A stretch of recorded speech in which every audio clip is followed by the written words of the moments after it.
Parfois, d'une seconde à l'autre, tout est différent. Par exemple, lorsqu'un malheur inattendu survient. De tels moments peuvent être extrêmes. Vous le verrez aujourd'hui. Car aujourd'hui, nous vous montrons 10 vidéos violentes juste avant un accident. On y voit notamment un témoin oculaire de l'une des catastrophes naturelles les plus graves de l'histoire. Un homme qui craint pour sa vie à une hauteur vertigineuse. Ou encore une femme que l'on ne devrait plus jamais revoir après sa dernière vidéo. La situation sera donc dramatique. C'est pourquoi restez à l'écoute ici chez Bon à savoir. Nous commençons directement notre vidéo avec cette séquence extrêmement tragique datant de 2015, qui semble pourtant, au premier abord, très amusante. Deux jeunes hommes se filment en train d'accélérer avec leur voiture. Ils écoutent de la musique à fond et roulent à toute vitesse dans les rues de leur ville natale, la nuit. Il y a peu de circulation, ils essaient donc de pousser leur voiture à la vitesse maximale. À ce moment-là, Kyle Fuer et Michael Owen, comme s'appellent ces Américains âgés d'une vingtaine d'années, ne se doutent pas encore de ce qui va se passer quelques secondes seulement après ces prises de vue. En effet, le trajet en voiture à 150 km/h s'achève brutalement contre un bâtiment religieux. Eux-mêmes ne peuvent plus raconter comment cela s'est passé.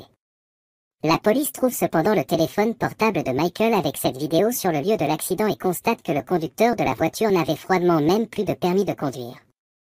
Les familles de Kyle et Michael décident ensuite de publier le matériel afin de mettre en garde les autres contre un tel comportement imprudent. Nous passons ensuite à une véritable horreur, que l'Américain Kevin de Pembroke a vécu dans sa propre chair. Durant l'été 2016, Kevin a parcouru la Dragon Highway à moto avec son ami Philippe Polito. Avec ses lacets étroits, ses descentes abruptes et ses plus de 300 virages, la Dragon Highway est considérée comme l'une des routes les plus dangereuses du monde pour les motards. Et Kevin et Philippe en ont fait les frais. Dans un virage, ils ont tous deux perdu l'équilibre en même temps et ont chuté de plusieurs dizaines de mètres dans la forêt. D'un seul coup, Kevin s'est donc retrouvé entre les arbres et les broussailles, à une quinzaine de mètres de la route. Il ne voyait plus son ami Philippe. En fait, il n'était même plus en vie à ce moment-là. Mais pour Kevin, le véritable calvaire a commencé. Il ne pouvait en effet pas bouger et était hors de vue de tous ceux qui se trouvaient sur la route. Il entendait sans cesse passer des voitures et des motos qui lui semblaient extrêmement proches, mais personne n'entendait ses cris. Son téléphone portable ne l'aidait pas non plus. Il a essayé d'envoyer des SMS, de composer le numéro d'urgence et a même tenté de poster un message d'aide dans son statut Facebook. Tout cela en vain. Une nuit et une journée entière se sont ainsi écoulées, que Kevin n'a cessé de filmer avec son téléphone portable, laissant des messages d'adieu à sa femme et à sa famille. Il essaya même d'éclairer des signaux de détresse avec sa lampe de poche, mais personne ne les remarqua non plus. Après presque 30 heures, sa soif était si extrême que Kevin était au bord de l'inconscience et essayait déjà de lécher les feuilles humides des arbres pour survivre. La batterie de son téléphone portable n'était plus qu'à 10%. Mais il s'est alors passé quelque chose qui, rétrospectivement, tient du miracle pour Kevin. Tout à coup, il a entendu un groupe de motards faire une pause à quelques mètres de lui. En fait, ils ont eux aussi entendu ses appels à l'aide, mais n'ont pas pu trouver Kevin directement. Ils se sont rapidement rendus au magasin US 219 Dragon situé à proximité et ont demandé de l'aide. Kevin a finalement été récupéré et mis en sécurité. Son histoire a ensuite fait le tour du monde, mais selon Kevin, il lui a fallu beaucoup de temps pour surmonter ce traumatisme et la mort de son meilleur ami Philippe. Dans la vidéo suivante, vous ne verrez pas une catastrophe naturelle, mais un drame humain. L'homme fortement tatoué et à l'air malheureux sur ses enregistrements de l'année dernière est le chanteur Aaron Carter, le frère des Backstreet Boys.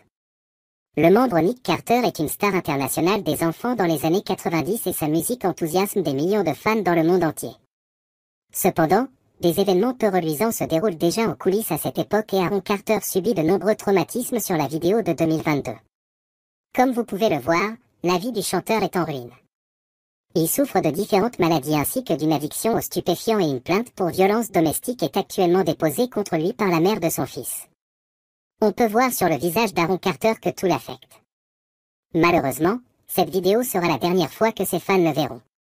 Quelques jours plus tard, l'ancien enfant star est retrouvé mort dans sa baignoire. La cause officielle du décès est un accident. Aaron Carter n'aura que 34 ans. Poursuivons avec un moment plus anodin, mais qui aurait pu se terminer tout aussi mal. Il s'agit de cette vidéo d'un concert d'orchestre à l'université de Regina au Canada. Le percussionniste Brennan Kowalski joue un gros tambour pendant le morceau interprété, qu'il doit frapper à plusieurs reprises de toutes ses forces. Le chef d'orchestre a le contrôle total de son orchestre et, au début, il semble que ce soit le cas. Comme si les spectateurs pouvaient simplement profiter d'une belle soirée de concert.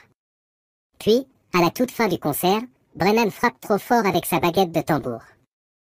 La baguette rebondit sur le tambour, s'envole de sa main et frappe violemment à la tête l'une de ses collègues, qui se tient juste à côté de lui.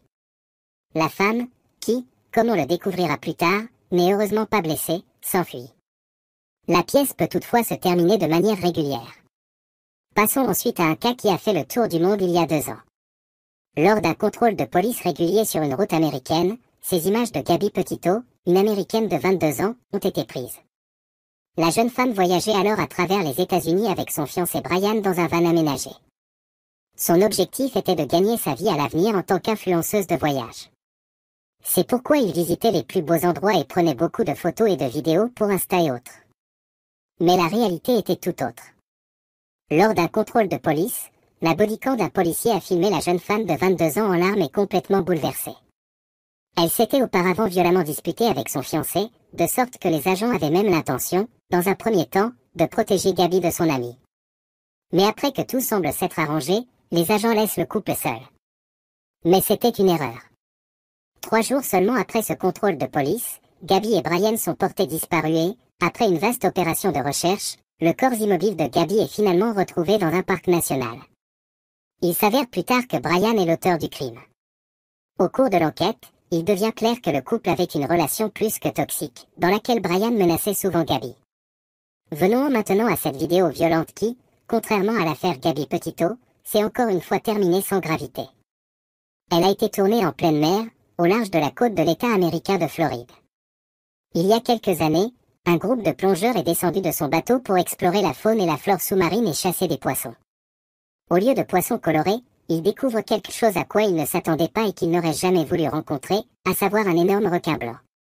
Lorsque le plongeur qui tient la caméra découvre le prédateur, il avertit directement ses amis en faisant brièvement surface et en leur criant qu'il tire un requin blanc. Mais que doivent-ils faire maintenant? Les plongeurs essaient de rester calmes et tiennent devant eux, en guise de protection, leurs lances avec lesquelles ils voulaient chasser les poissons. Après quelques minutes de pure angoisse, le grand requin blanc disparaît finalement dans l'immensité de la mer, sans lancer d'attaque. Et la catastrophe presque certaine est évitée in extremis pour les hommes.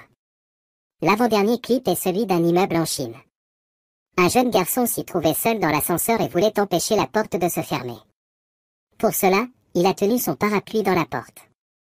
Cela n'a pas empêché la porte de se fermer, mais a provoqué un dysfonctionnement. L'ascenseur est alors tombé sans frein dans le vide. Grâce à un mécanisme de sécurité, il s'est toutefois arrêté à la hauteur du 25e étage où le garçon a pu être sauvé. Pour finir, voici un clip qui montre un moment vraiment très délicat. Lors d'un safari dans un parc national africain, ces 3 jeeps de safari ont rencontré un éléphant adulte. Dès le début, l'éléphant semblait relativement énervé et s'est tourné à plusieurs reprises vers les jeeps en les menaçant. Les 2 premières jeeps ont pu passer tranquillement à côté de l'éléphant sans problème et celui-ci s'est détourné.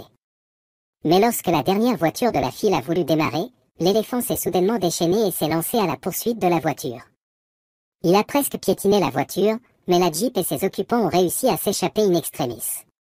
Si cette vidéo vous a plu, n'hésitez pas à la regarder, sinon abonnez-vous à Bon à Savoir pour en savoir plus et à la prochaine fois, ici, sur Bon à Savoir.